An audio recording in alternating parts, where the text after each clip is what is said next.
नमस्कार, मैं मनोज भट्ट। आप देख रहे हैं इंडिया टुडे ग्रुप का फार्मर डिजिटल प्लेटफ़ॉर्म किसान तक। मॉनसून इस बार समय से पहले कई राज्यों में दस्तक दे रहा है, हम सब जान रहे हैं। बात करेंगे कि इस बार कब नॉर्थ इंडिया और सेंट्रल इंडिया में मॉनसून की दस्तक हो सकती है, क्योंकि जिस तरीके से भीषण गर्मी ने पसीने छुड़ाए हुए हैं, तो ऐसे में सबको, आम आदमी से लेकर किसान तक को मॉनसून का इंतज़ार है। तो समझेंगे मॉनसून कब एंट्री ले सकता है। जैसा कि पहले मॉनसून एंट्री ले रहा है, तो कौन-सा दिन मॉनसून के लिए संभावित है पंजाब से लेकर हरियाणा, मध्य प्रदेश, राजस्थान, यूपी, बिहार में, इसको समझेंगे। अगर हम बात करते हैं कि जैसे मौसम की, हम देख रहे हैं कि पिछले 2-3 दिन से गर्मी का सितम फिर से लौट आया है। मई में भीषण गर्मी झेल चुके उत्तर और मध्य भारत के लोगों को बीते कुछ दिनों राहत तो मिली थी, लेकिन अब फिर से लू कहर बरपा रही है।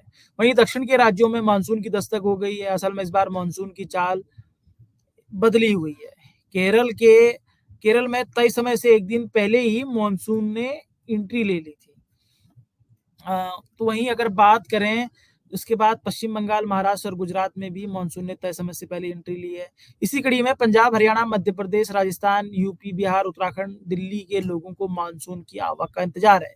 आइए जानते हैं कि किन राज्यों में कब मानसून की एंट्री का दिन निर्धारित है।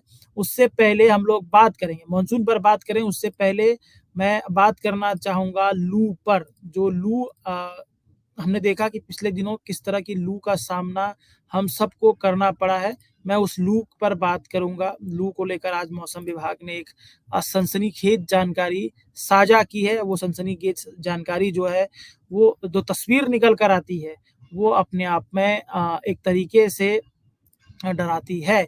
अगर हम लोग बात करें कि इस बार मैं वो विज़ुअल आपके सामने रखना चाहूँगा कि जो तस्वीर निकल कर आती है लू को लेकर, वो तस्वीर यही है कि इस बार जो तस्वीर है, मैं साझा कर रहा हूँ आपके सामने कि इस बार देश में लू जो है, लू का प्रचंड असर रहा है मई से लेकर जून तक। जून तक जो तस्वीर साझा की गई है मौसम विभाग की तरफ से, 1 मार्च से 9 जून तक देश में जो लू रही है, वो प्रचंड रही है। यानी कि 70 दिनों में पंजाब से लेकर मध्य प्रदेश तक लू के रेड ज़ोन में रहा, जिसमें इन 70 दिनों में सबसे अधिक 23 दिन राजस्थान में लू वाले दिन दर्ज किए गए। इसके बाद हरियाणा, दिल्ली और वेस्टर्न यूपी में 20-20 दिन लू वाले दर्ज किए गए। वहीं पूर्वी यूपी में 16 दिन लू वाले दर्ज किए गए, जबकि मध्य प्रदेश के कई इलाकों में 19 दिन लू दर्ज की गई है। मौसम विभाग के अनुसार, जैसा कि हम सब जानते हैं कि 40 डिग्री से अधिक तापमान होने पर जो अधिक तापमान होता है, वो उसको हम लू के तौर पर जानते हैं। यानी कि 40 डिग्री से अधिक तापमान वाले दिन लू डेज़ के तौर पर, हीट वेव डेज़ के तौर पर रेखांकित किए जाते हैं। अब बात करते हैं कि अभी तक समय से पहले कहाँ-कहाँ मानसून की एंट्री हो गई है।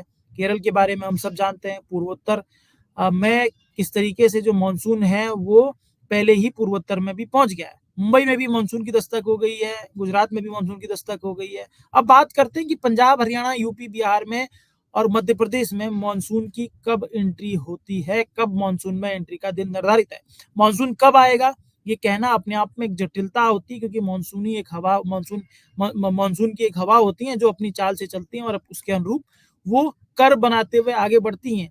लेकिन जो अभी तक का मानसूनी हवाओं का पैटर्न रहा है, जिस पर आईएमडी ने जो जानकारी दर्ज की है, उसके मुताबिक दिन निर्धारित है कि कौन-सी जगह पर पे कब मानसून की एंट्री होती है और इस साल कब होगा, ये कहना जल्दीबाजी होगा। लेकिन जिस तरीके से मानसून का पैटर्न है समय से पहले का, उम्मीद की जा रही है कि पहले पहुँचेगा। तो आपको बताते हैं कि कब किस-किस राज्यों में कहाँ पर मानसून पहुँच सकता है। मध्य प्रदेश के भोपाल और यूपी के बनारस में ये माना जाता है कि 15 जून को मानसून की एंट्री जो है, वो सामान्य होती है। यानी कि 15 जून का दिन निर्धारित है। जैसे कि समय से पहले मानसून चल रहा है, तो संभवतः समझा जा सकता है कि कल या परसों में यूपी और भोपाल में मानसून फैल जाएगा। इसके बाद जब यूपी और भोपाल में मानसून फैल जाएगा, पहुँचेगा, दस्तक देगा, तो उसके बाद इन दोनों क्षेत्रों से लगते हुए एरिया पे मानसूनी बारिश बढ़ जाएगी। यानी कि 3 से 4 दिनों, अगर हम लोग माने तो 15 तारीख को से पहले भी अगर पहुँचेगा, 14 को भी पहुँचेगा, तो ये मान सकते हैं कि 17 से 18 तक यूपी के बनारस और भोपाल, मध्य प्रदेश के भोपाल वाला जो इलाका है, वहाँ पर पे मानसूनी हवाएँ फैल जाएँगी और बारिश होने लगेंगी। लखनऊ में 20 जून का दिन निर्धारित है, आगरा के लिए 23 जून का निर्धारित है, राजस्थान के धौलपुर के लिए 20 जून का दिन निर्धारित है, बीकानेर के लिए 5 जुलाई, दिल्ली दिल्ली जो है, दिल्ली के लिए 27 जून का दिन निर्धारित है। इसी तरह से भिवानी के लिए भी 27 जून का निर्धारित है, जालंधर के लिए भी 28 जून का दिन निर्धारित है, जयपुर के लिए 1 जुलाई का दिन निर्धारित है। यानी कि इन क्षेत्रों में बात करें तो वो अ, सामान्य मानसून माना जाता है, इस तारीख को अगर मानसून पहुँचता है। अगर हम लोग बात करें अजमेर के लिए 1 जुलाई का दिन निर्धारित, जैसा कि हमने बताया, आजमगढ़ के लिए भी 20 जून का निर्धारित है। छपरा, छपरा बिहार के लिए 18 जून का दिन निर्धारित है। अब जैसा कि मानसून की चाल है, तो ये संभावना जताई जा रही है कि मानसून समय से पहले 1 से 2 दिन पहले, समय से पहले इन क्षेत्रों में पहुँचेगा। ये हमने आपको जानकारी दी है, ये आईएमडी की तरफ से जानकारियाँ जो मिली हैं, उसके आधार पर ये जानकारी है, क्योंकि आईएमडी भी मानसूनी हवाओं पर अध्ययन करता है, उसके पैटर्न को समझता है, उसकी पैटर्न की चाल को समझता है, उसके पैटर्न की चाल पर एक फॉर्मेट है, स्टडी है, उसी के आधार पर गणनाएँ की जाती हैं। हालाँकि अभी तक किन-किन राज्यों में मानसून की कब-कब आवक हो गई, उसकी जानकारी हमने आपको दी है। अब संभावित तौर पर कब मानसून की हवाएँ पहुँचेंगी, ये मौसम पर ही निर्धारित करता है। लेकिन कब मानसून की किस तारीख को किन राज्यों में मानसून की एंट्री को सामान्य माना जाता है, उसकी जानकारी हमने आपको दी है। अगर आपको ये हमारा कार्यक्रम पसंद आता है, तो हमें शेयर, सब्सक्राइब, लाइक ज़रूर कीजिए। इसी के साथ इजाज़त दीजिए। आप सबसे फिर मुलाकात होगी।